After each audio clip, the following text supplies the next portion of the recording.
Hello, this is Dr. Q English, and welcome to the next episode in the Essential series, Dancing in the Desert. I'm excited about today's topic as I understand, as I'm sure are you, desert experiences. And we all can say, I love mountaintop. I remember when things were going so great, I was wondering, when is this going to end? And I know that's awful, to the ears. And I know to think about when an amazing mountaintop experience is going to end is not great. And believe me, it wasn't a daily conversation, but it did cross my mind because we all know that seasons don't last always, no matter what the season is. And change of season doesn't come with an announcement date.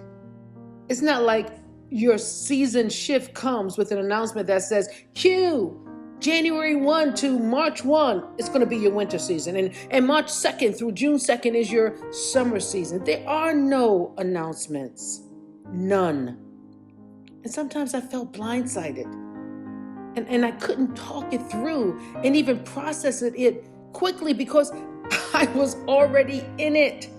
I was in the desert. I was in the valley.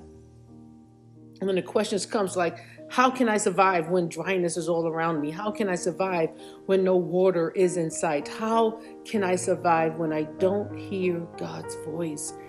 And let's take this one-on-one conversation further, because that's really the conversation one-on-one, and say, surely what I'm going through could not be God.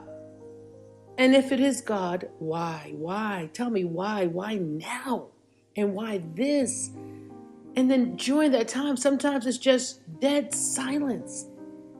And if God wasn't responding, it made it worse. But he's always responding. But it can feel like he isn't. We can have those feelings of abandonment. Even words from others who desire to comfort doesn't quite cut it, just dry. And it sometimes feels that my words are falling on empty ears. God, can you hear me now? Desert conversations are not the same, I assure you. Yet I must say that in our walk with God, as we mature, there's a part of us that welcomes the desert.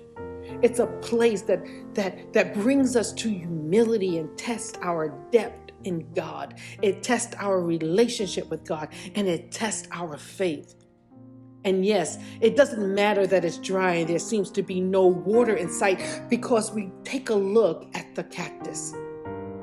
A cactus is able to survive in the desert because, for one, it has long roots that go deep inside the soil for absorbing water. And two, its leaves are in the form of spines to prevent water loss through transpiration. I wish I had more time. And then three, its stem is covered with a thick waxy layer to retain water. They say the cactus manages to survive in a hostile desert climate by using the adaptation technique. And this plant's leaves and roots and stems have adapted to the desert to enable it to absorb and conserve water.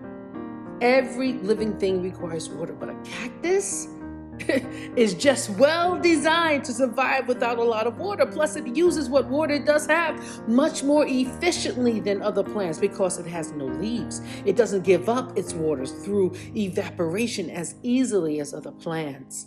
The desert, my friends, is just another stop on your journey.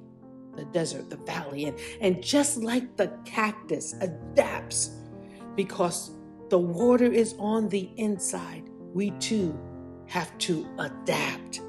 We have the ability to thrive in the desert because the water is on the inside of us. We have a well that we can tell to spring up even in the desert, even in the valley. What it takes to survive, we've been working toward for this moment, because depth is the ability to draw deep and never come up empty. How solid we are in our walk with God is determined through that walk in the desert. The genuine faith is the faith that remains after the testing. So we got to learn how to dance in the desert. It may feel like a different dance, but dance.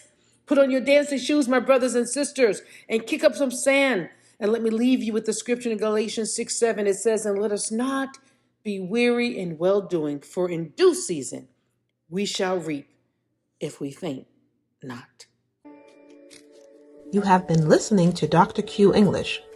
Follow her on social media at Facebook at Q English and on Instagram at Q English. Continue to listen to our daily series.